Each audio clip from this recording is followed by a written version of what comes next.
You know what our fatal flaw is? Sometimes we just get far too comfortable and think we can't do something wrong. The smallest example I have of this is we released one video that Malcolm edited for us where the beginning of the live is you being like, I don't want to do this. I was like, me neither. Yeah. Oh no, Malcolm didn't edit it. Malcolm watched it, and I was like, that intro is kind of weird, wasn't it? And he was like, yeah, it kind of really dampened the entire mood. Yeah, that's fucked up. Yeah. It's because we did like 8 in a row. There's only one other example of that, which was a film that we did with a brand. It's exactly. Yeah, it was never released. It's the only one that was never released, or not the only, but close to the only. And it was just like.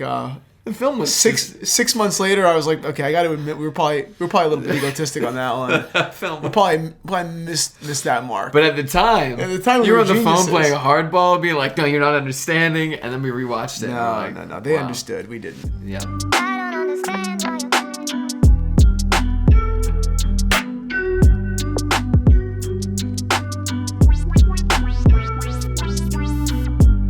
What is up, Watch Fam? I am Christian, the curator of the Theo and Harris Vintage Watch Shop. My name is Baldy McBald, and this video is sponsored by Rarest. All right. You know, if I ever got a hair transplant to here, I'd need like a week off. I'm wearing a cool Air King Rolex. This is a great watch. I love that. This is like on the modern side. Beautiful blue dial. This watch is available in the Theo and Harris watch shop. I adore this watch. I feel like it's like a sister to your brother or whatever, to your Explorer. I actually like the super case here better than the original case. Very nice. I know. I was photographing that watch and I was like, whoa, I want a super case watch. Phenomenal watch. So this, as well as a bunch of other vintage Rolexes like Datejust and things like that, and dates are available right now in the Theo and Harris watch shop. Yes. So go ahead and take a look. Yes. We'll talk about some of our straps later, but for now, take a look at the watch shop. Yes. All right, what are we talking about today? Today we are talking about some of the weirdest and wackiest Rolexes ever. And I know we're always going to get the comment like, oh, another Rolex video, another this, another that. These are the things that we've never seen before. We're going to start off with a different conversation. It's just the metrics on YouTube, if Rolex is there versus not, is... So here's kind of like we'll get into the first conversation in a second. Sure. But as someone who's been on the other side of this, not just as a vintage watch consumer or watch consumer, but as someone who's been in the dealer circles for 8 years, maybe even a little bit more, it's a different world. It's a different world because the vast majority of the inventory that we see behind the curtain almost has nothing in common with the inventory that you see in front of the curtain. It's bizarre. Oh, yeah. And I'll tell you why. This ties into the first topic beautifully. I'll tell you why that is. Like, I'll give you all the background, some examples of some really incredible watches that you would almost never see available in a shop. Because I'll tell you why. But like, I don't know. I find that world so much more interesting. I also find the aesthetics of very, very watch dealer to dealer shows to be really sad. Yeah, well, we'll talk more about that later too. Yeah, I was looking at some photos that you showed me, and I was like, "This looks so sad." It's not my life. The watches are things you've never seen in your life. They're gorgeous, man. It's just like, the Star Wars like trade section. 6,000. No, 5. No. It's like 6,800. This video is brought to you by Rarest. Are you losing hair, or is your hair thinning? No, but yours is. That's true.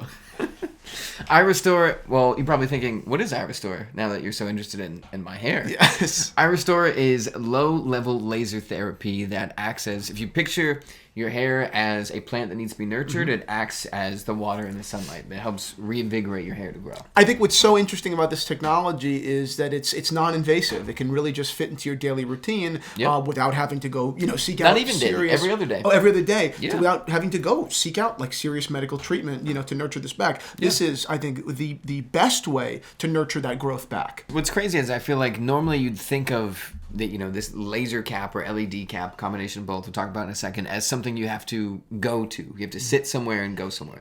This is not. This, you can obviously, I'm wearing it in the B-roll right now. You can wear it 30 minutes every other day. It's FDA cleared, and it has lasers and LEDs. And the best part is that if it's not working for you, or you're not really a fan of it, there is a 12-month money-back guarantee. So it's really no risk at all. So if you would like to begin your journey of encouraging hair growth, which I think you certainly should, take a look at the link down below. And you can use our code Theo and Harris to save $400 off of the Pro device. Fantastic. It's a steal. All right. Well, head on over, guys, and thank you so much to Iris Store for sponsoring today's video.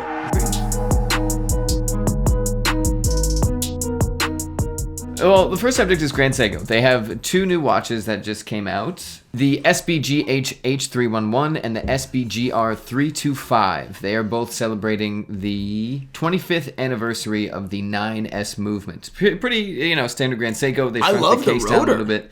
That's one of the... Fuck yeah. The rotor they killed. Oh, baby. Oh, Grand Seiko! Wow, very cool. I fully agree. But then we look at the regular watches, and they're, they look like Grand Seiko watches. Yeah, they're Dials classic, are beautiful. They're classic. They're smaller. Yeah. They're a little thicker than you'd probably want, 13.7 millimeters. But classic, I think right? they're great, yeah. The discussion here, which I did not realize would tie in so well, is... If you go to the Hodinkee comment section, there's always comments. But what I see everywhere, with other brands too, is the unlimited, limited edition release strategy. There's brands, Hublot is really the main one here. Every watch they release constantly is limited edition. Right. I saw the majority of people that I have read are like, oh, it's so annoying they do limited editions all the time. Valid. But I also saw a comment that said, that limited edition tag... Maybe it's annoying, but really what happens is the brand gets a pass to improve a watch design and it's not a totally new thing. It was a limited edition XYZ. Mm-hmm. That didn't work, but here's the new one. And eventually you have your set in stone one. Yeah, I agree with that. That makes perfect sense. They can test out keep in mind also, limited edition doesn't just necessarily mean nana poo poo, you can't have this. No, I said that in a very intellectual way. It doesn't simply mean no, poo-poo, you can't have this. If you ever get political office, watch a circle jerk is going to freak out, but also I'm going to sit there just horrified that you're going to say something wrong. I think what it also means is... Wow. I made poo-poo in my bum. No, what it also means is a brand said, we want to make this particular color combo, this particular watch. We don't necessarily think that it would be a mass market success. We don't think that we would sell out 10,000 units. But yeah, we can make 1,200, and I think that number is fairly accurate representation of the demand. It'll sell out or it'll be close or something like exactly. That. Yeah. So I think that makes sense. It's far better than just making things that are kind of mealy-mouthed that everyone likes. What's interesting is, I think when you look at it from a consumer perspective, you're like, oh, they're just doing that to try and get my money. They want me to hop on the website fast. But from a brand perspective, if you're trying to get a watch design approved, and they're like, that's not going to hit mass market. If you can say limited edition run, and that allows you to make that cool rotor or make that dial or something like that, that then could possibly be taken and put on other models. Yeah, that's a tactic internally that I feel like gets things released. I also think, in respect to Grand Seiko specifically, when I'm at a Grand Seiko event, there's something that happens that is not very common to other brands' events. They open the curtain, there's fog, and there's a rebuilt Japanese house. That also, the event. yes, that happens too, yes. But even within the collector community, people are you hear a lot of, oh God, you have that one? Yeah, right. Whereas if you're at a Rolex event or whatever it might be, generally it's it's more predictable. Not that's a bad thing. I love Rolex. I'm wearing one right now. There's nothing wrong with that at all. But there is something to it. We're both wearing Rolex, right? We both own Grand Seiko, and those are home right now, and these are on our wrists, and tomorrow it'll be different, right? But that's how it goes. Exactly, right? We're not up the ass of either two of the brands. We love them both. Sure. But it's definitely a different conversation. Yes. It's different. Yes. At the Grand Seiko event, people are extremely detail-oriented. People are, I don't know, they're a little bit geekier. I had a guy... Which I love. I love that.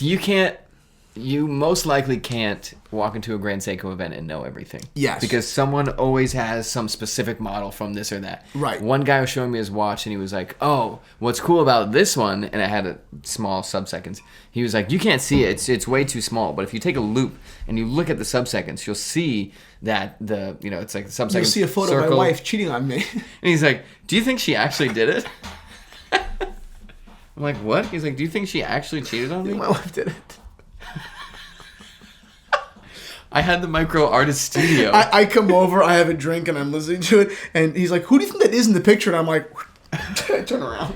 It was me. I do not know. I do not know. Oh, Deb!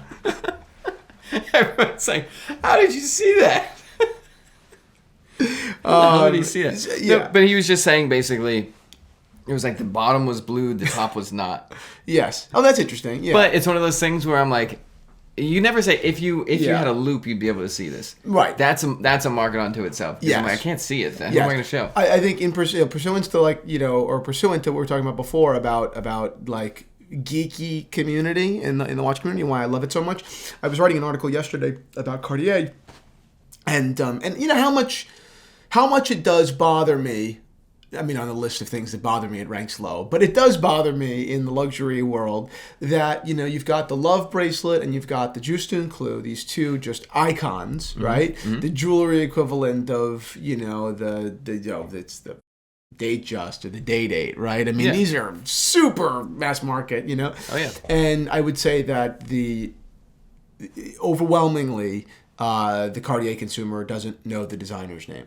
Yes. Whereas in the watch community, we know so much more about not just the brand, but like things behind it and the people behind it. Why these watches came out in steel? Yeah, right. Exactly. And I think I kind of came to the conclusion, not that it was a brilliant conclusion by any means, it was just, you know, grappling with it. And I basically said, okay, I mean, I guess Cartier is just so large and so mass market, and the culture around it is different. And I guess in the watch community, we're just lucky to have such not just material interest, although it is material, but like, you know, fucking information. You know, we know like history about things, and it doesn't make us better than the Cartier buyer. I don't mean that at all, right? Like my mom, I mean, probably knows the name. She probably knows the name Aldo Ciapullo, right? The Cartier guy, but you know, she's not a historian of the brand, whatever. Like the same way that you would be about IWC or you would be about, you know, Cartier or all whatever. Right. But you know, I was like, I don't know. I'm not saying that Aldo Ciapullo needs to get more money or his family's estate needs more credit, but like, it's a totally if you're going to spend consumer. $7,000, shouldn't you know the history behind the product, or do you just have it because it looks cool? Or do you just have it because someone else has it? Right. You know, so I don't know. And I guess once you get into the Rolex world, I get at scale, people probably can't describe. People probably can't tell you much about the brand at scale. Yeah, I would say that. Outside of the Grand Seikos, the smaller niche brands like Rolex and stuff, the majority of those people too are like, oh, this is a watch for hiking, or this is a watch for water. Right. You know what I mean? Right. Yeah. So anyway, that was just kind of something I was thinking about before. You know, I guess that's one of the reasons why I love the watch community so much is you really do have something to talk about. You know, you really can like, you know, kind of go off for a while about the history behind something or a brilliant mind behind something. It's kind of cool, you know? I think too. Well, depends. Would you extend that argument to Cartier watches too? Well, yeah, oh yeah, for sure. I mean, and you know, and then in the watch community, no, because in the watch community, people know quite a bit about the tank. Right. You know, people know quite a bit about all the collection. You know, but in the jewelry community, yeah. I mean, does the average Ballon Bleu client, or does the average Tank Francais client, or Tank Louis client know anything about Cartier? Probably not. Right. Probably not. Yeah. Which I think, you know, is silly. It's almost like there's not. For just jewelry with no mechanics inside, there's like not enough for a community to like sink into outside of like aesthetics. Yeah. Did you watch the new Cartier commercial? No. Nah, we'll talk about it later. We'll talk about it in a different episode. Okay, cool. I wasn't impressed. Really? Very famous director too. Who? I don't remember. Oh. But Way to bring the entire thing full circle. That's funny. Yeah. I have no idea. I don't recall at all. I don't care for art.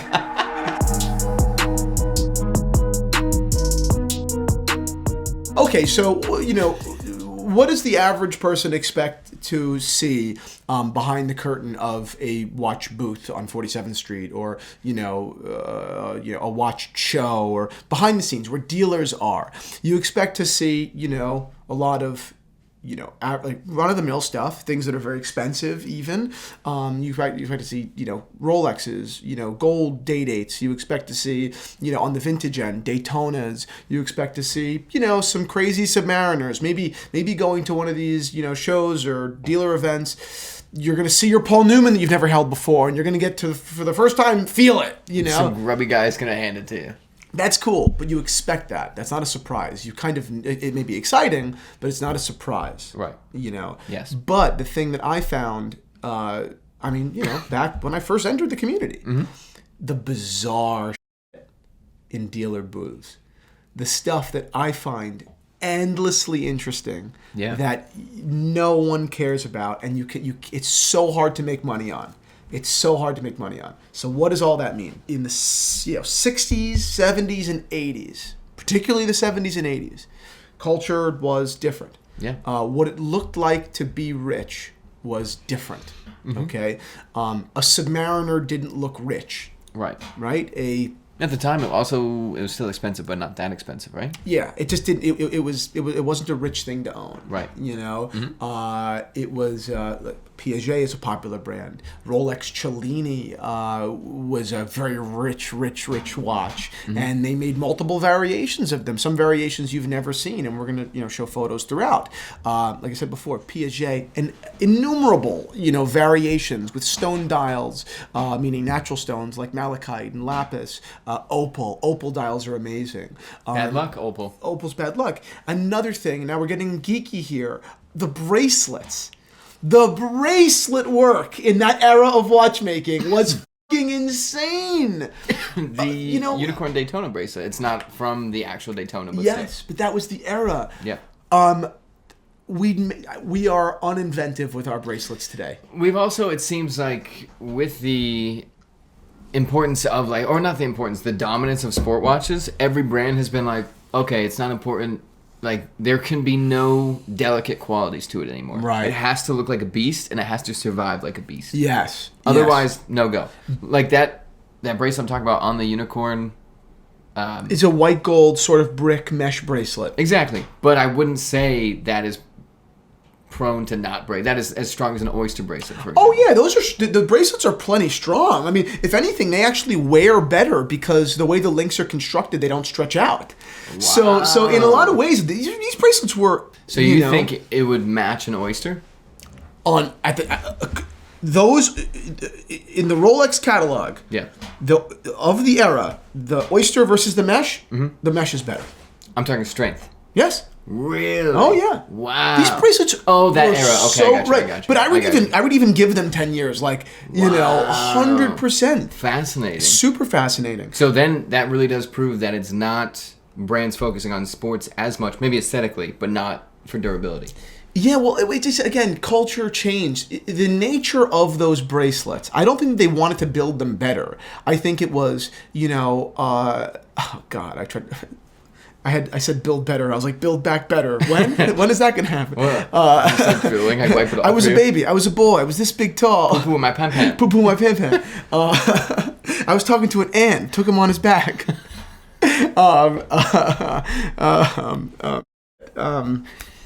Bracelets, building them better. I built back better. No. It's stuck. I was a baby boy. Keep this in. I don't think it was because they wanted to build these bracelets better. I think it was they knew that sleek, in order to make something sleek and dressy, the links and the weaving had to be tight. So it was a matter of necessity. I don't think they were thinking, okay, let's make the elegant bracelets better. They were just saying, okay, well, we know how to make the elegant bracelets, and that's with a really tight weave. Otherwise, it's not elegant. So that's it, tight weave. So it's crazy to see these bracelets, Yeah. And if you take them to watchmakers, the watchmakers don't even want to fucking cut them because they're a tremendous pain in the ass to size. Right. Because that's how well they're made. Right. With an oyster bracelet, they just cut. They're like, Yeah, yep, done, boom, boom, done, here you go. Because of the era, you didn't have removable links in a lot of these bracelets. Everything open. Exactly. Right. So anyway, I have a soft spot for these watches for, I guess, a couple of reasons. Mainly political. At its basis, if you guys out there can relate.